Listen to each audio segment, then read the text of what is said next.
Hello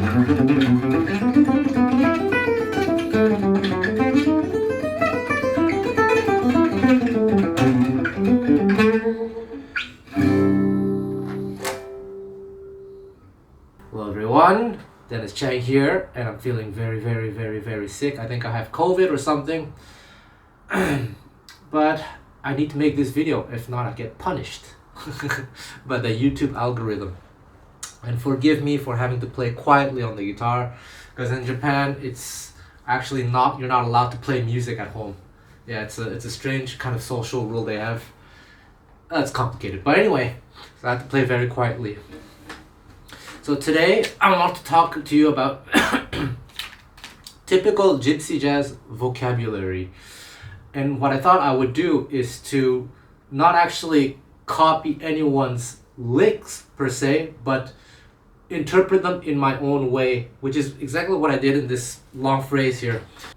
But first, please like, please subscribe. Man, it's gonna be a real tough, I can tell it's gonna be a tough year for me this year. So anything that you can do to help out, I'd really appreciate it. You can buy stuff off of DC Music School, and I'll be talking about technique as well here, because a lot of the phrasing used in gypsy jazz is a result of the technique that we use. So I do have a book on Amazon. You look up gypsy jazz picking under my name, Dennis Chang. Lots of good reviews, and I talk about the history of this technique, so check it out. I'll put a link in the description box.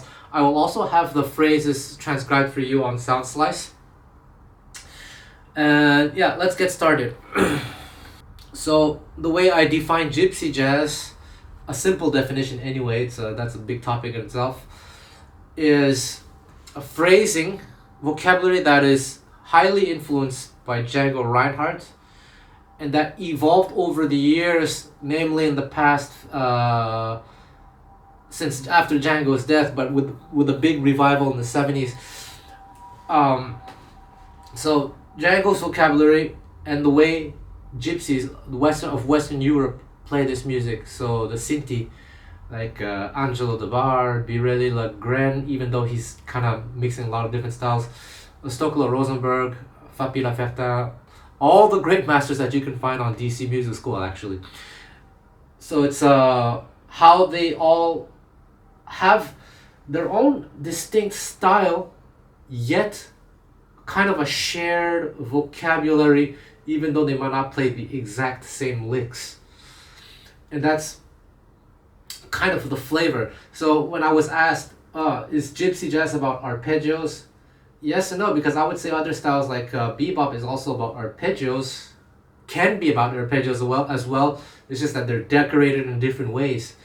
And the answer that I gave is that it's based on a particular vocabulary, so to speak. And in the case of gypsy jazz, a lot of contemporary gypsy jazz players were highly influenced by Django in the 1940s, mid to late 1940s.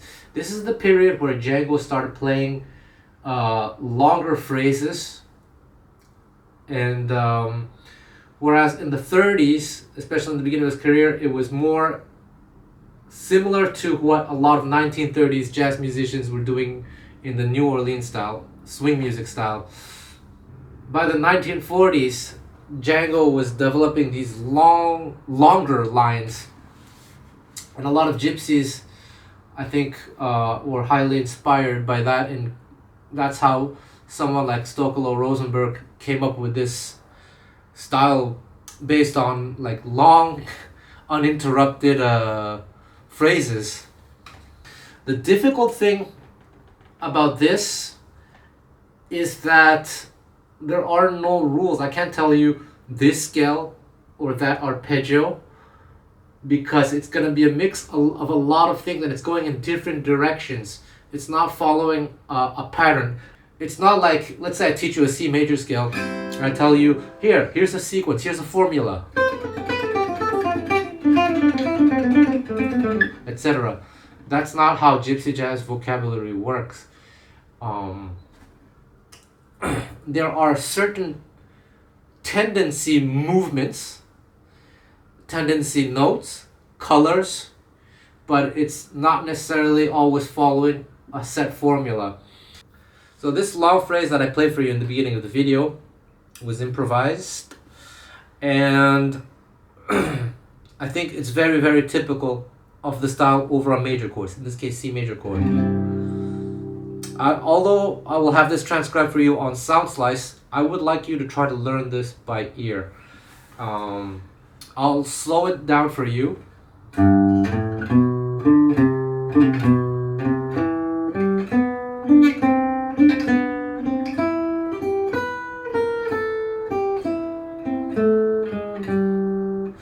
You know what? I improvised it. I don't even know how I did it anymore. But it's going to be similar. But actually, that's a good thing. That proves that it's less... I mean, there's a lot of muscle memory involved, but it's being manipulated in the moment. And that's, I think, eventually, as you get better, what you want. You want to be improvising with as much freedom as possible. And I've made videos about this before, where I talk about learning these little melodic cells. So this is full of them. Alright, so exactly... Sorry, I'm making this in the moment. So how did it go?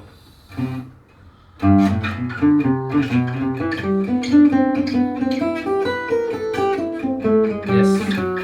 Okay, so all of this is C major. And then at one point, I do this kind of C diminished thing, which is very, very, very typical in the style.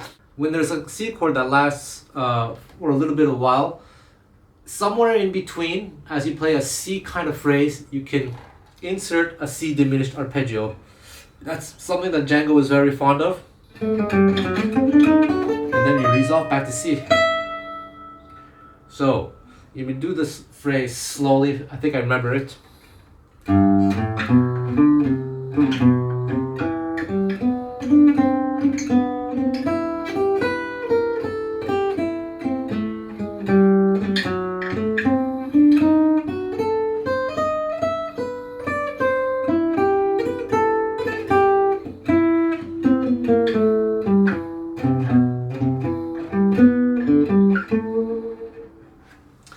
So when I played it a little bit faster in time, my picking might have been a little bit different because I'm not even sure what I'm doing. Because I've been doing this for so long that it just comes very naturally to me. But I would like for you to learn this phrase by ear because I think it's very important that you at least develop this skill. What I'll do is slow down the video for you so you can really figure out the notes. And then if you're not sure about the pickings, what I'm going to do when I go on Sound Slice, I'm going to watch what I did and I'm going to transcribe with the pick strokes that I use. Because when I play slowly, when I play fast, the pick strokes might be different. When I go faster, I might do things that are more economical. And it's actually really hard to play quietly on this guitar. It's a struggle. The Japanese rules about playing music is really, really tough.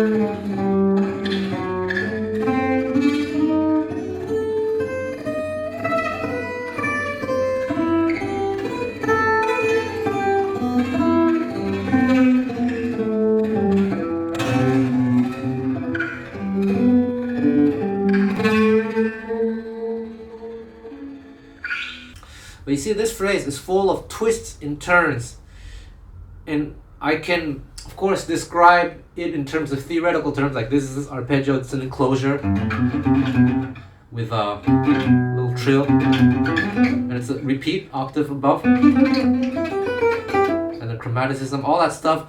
But it's just, if I describe it with everything theoretically correctly, which I can, it's just too much. What's better is that you just spend a lot of time playing this phrase and absorbing the vocabulary somewhere here and here. And that's what you have to do with the music. You have to listen to so much music, and with the guitar in your hands, every time you hear something that you like, figure it out on the guitar and then try to use it. And by doing this constantly doing this, eventually you'll start to hear things in your head in your ears. And it's, of course, you're gonna learn a lot. You're gonna store a lot of things in your short-term memory. Some things you will forget, some things you will remember. You probably forget more than you will remember, but what is going to happen is, even though you forget it, if you were to hear it again, you'd probably be able to recreate it fairly quickly. And the more you do this, the better you get. So I decided to improvise this long phrase just to show you how I would connect different parts of the fingerboard over a C major chord. And this is very typical phrasing in the Gypsy jazz style. Here's another thing that's very typical in Gypsy jazz, just to show that it's not about like patterns or things like that. If I were to do this, okay, that's just a major 7 arpeggio, you would say. But if I were to go down, what would be typical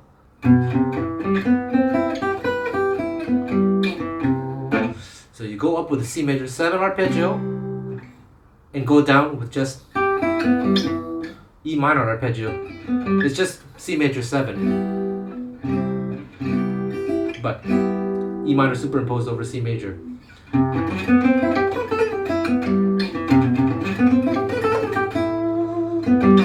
And you can improvise with it. See?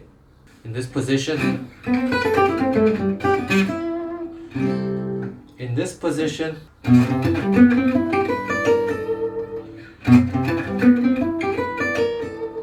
can do it elsewhere. And something like this. Just something simple like that, but it's typical, it's in the style. Or so these are all very, very, very typical sounds over a major chord. So maybe what you can do with a loop pedal, or just record yourself playing a C major chord and start improvising with some of these sounds once you get used to them.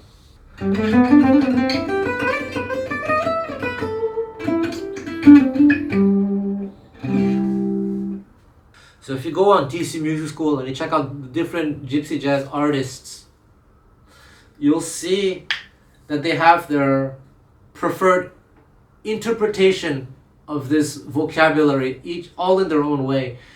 And by taking what you like from each player, that's how you come up with kind of your own style, I guess. Because what I just did here is not a direct copy of any player in terms of like note for note lick, but it's based on concepts that I hear in my head. And it's not, of course, nothing that I do here is new or original in terms of Gypsy jazz, but it's my own interpretation of the style. This whole thing about style, you know, it's to reduce it to just like a formula, like arpeggio or something like that. Think about it. If someone were to ask you, were to tell you, oh, blues is just pentatonics. Well, does this sound like blues to you?